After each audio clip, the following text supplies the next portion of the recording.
आजादी का अमृत महोत्सव।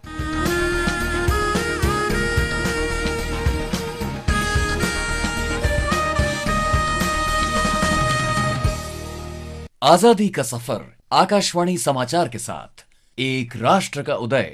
भारत का गौरवशाली स्वतंत्रता संग्राम आधुनिक विश्व में घटित महानतम संघर्षों में से एक है। आकाशवाणी समाचार आप तक रोज पहुंचा रहा है इस स्वतंत्रता आंदोलन की एक झलक।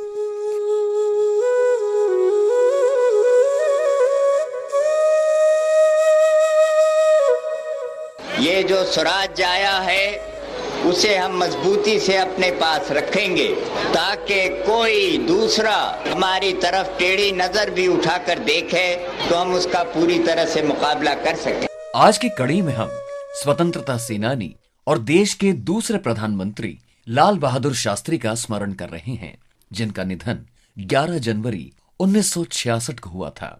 लाल बहादुर शास्त्री पर स्वामी विवेकानंद, महात्मा गांधी और एनी बेसेंट का गहरा प्रभाव था। वे महात्मा गांधी के मार्गदर्शन में 1920 के दशक में स्वतंत्रता आंदोलन में शामिल हुए थे।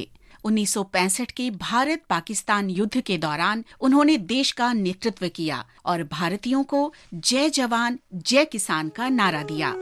जय जवान जय किसान। लाल बहादुर शास्त्री का जन्म उत्तर प्रदेश में वाराणसी के निकट हुआ था।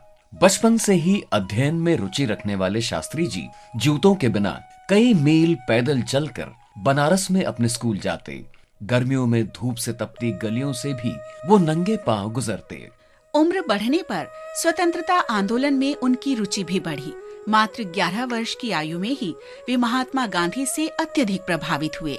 जनवरी 1921 में जब लाल बहादुर शास्त्री 10वीं कक्षा में थे और उनकी फाइनल परीक्षा में केवल 3 महीने ही बचे थे, उन्होंने बनारस में महात्मा गांधी और पंडित मदन मोहन मालवीय की जनसभा में भाग लिया। विद्यार्थियों से सरकारी स्कूल छोड़ने और असहयोग आंदोलन में शामिल होने के महात्मा गांधी के आह्वान से प्रेरित होकर शास्त्री जी ने अगले दिन से ही स्कूल छोड़ दिया और असहयोग आंदोलन से जुड़ गए। बाद में उन्होंने वाराणसी में काशी विद्यापीठ में अध्ययन किया। यहाँ वो महान बौद्धिक जन और राष्ट्रभक्तों के संपर्क में आए।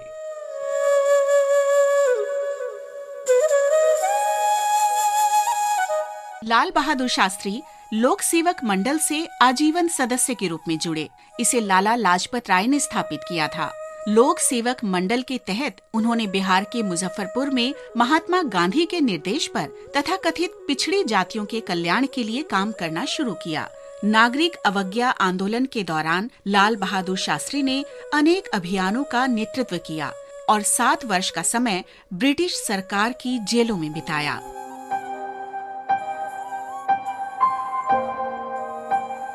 उन्नीस में जब कांग्रेस सरकार की स्थापना हुई तो लाल बहादुर शास्त्री को शासन में रचनात्मक भूमिका निभाने को कहा गया। उन्हें उनके गृह राज्य उत्तर प्रदेश में संसदीय सचिव बनाया गया और जल्दी ही वो गृह मंत्री के पद तक पहुंच गए। 1951 में वो नई दिल्ली आ गए और केंद्रीय मंत्रिमंडल में विभिन्न विभागों के मंत्री रहे। पंडित जवाहरलाल नेहरू के निधन के बाद शास्त्री जी 9 जून 1964 को देश के प्रधानमंत्री बने। हमारे सभी मतभेद एक राष्ट्र और एक देश की पृष्ठभूमि में हल होने चाहिए। आइए हम सब इसका प्रयास करें ताकि हमारे अंदर एकता हो। तो हमें ऐसे रास्ते निकालने होंगे जिनसे ज़्यादा से ज़्यादा मेल जोल और बातचीत कर समझौते और शांति के साधन खोजे जा सके। संगठन और अनुशासन से ही राष्ट्र बलवान होते हैं। प्रधानमंत्री के रूप में शास्त्री जी की सबसे कठिन परीक्षा थी 1965 का भारत पाकिस्तान युद्ध। उन्होंने राजनीतिक नेताओं, नौकरशाही और सशस्त्र सेनाओं के समर्थन से पूरी दृढ़ता, ठोस संकल्प और कुशाग्र नीति के साथ पाकिस्तान की हरकतों का खूब जवाब दिया।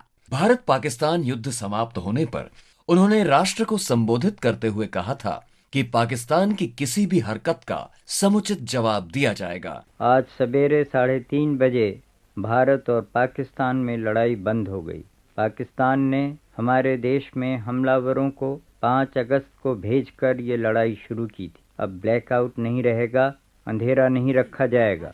लेकिन ये न समझिए कि पूरी शांति हो गई। हमें गंभीरता से विचार करना है कि इस समय क्या स्थिति है और आगे क्या हो सकती है। हम तो चाहते हैं और हमारी सदा ख्वाहिश रही है कि भारत और पाकिस्तान के बीच शांति रहे, लेकिन हम असलियत की ओर से भी आंखें बंद नहीं कर सकते। मैं साफ कह देना चाहता हूं कि अगर पाकिस्तान जम्मू और कश्मीर राज्य पर, जो भारत का अटूट हिस्सा है, या हमारे किसी और इलाके पर फिर से हमला करता है तो हम उसका पूरी ताकत और मजबूती से मुकाबला करेंगे। 11 जनवरी 1966 को उज्बेकिस्तान के ताशकंद में शास्त्री जी का निधन हो गया। इससे ठीक एक दिन पहले ही उन्होंने 1965 के भारत पाकिस्तान युद्ध की समाप्ति के शांति समझौते पर हस्ताक्षर किए थे। लाल बहादुर शास्त्री की सफलता व्यापक विचार विमर्श के बाद सर्वसम्मति से निर्णय लेने की क्षमता में निहित थी। इस महान नेता को हमारा नमन।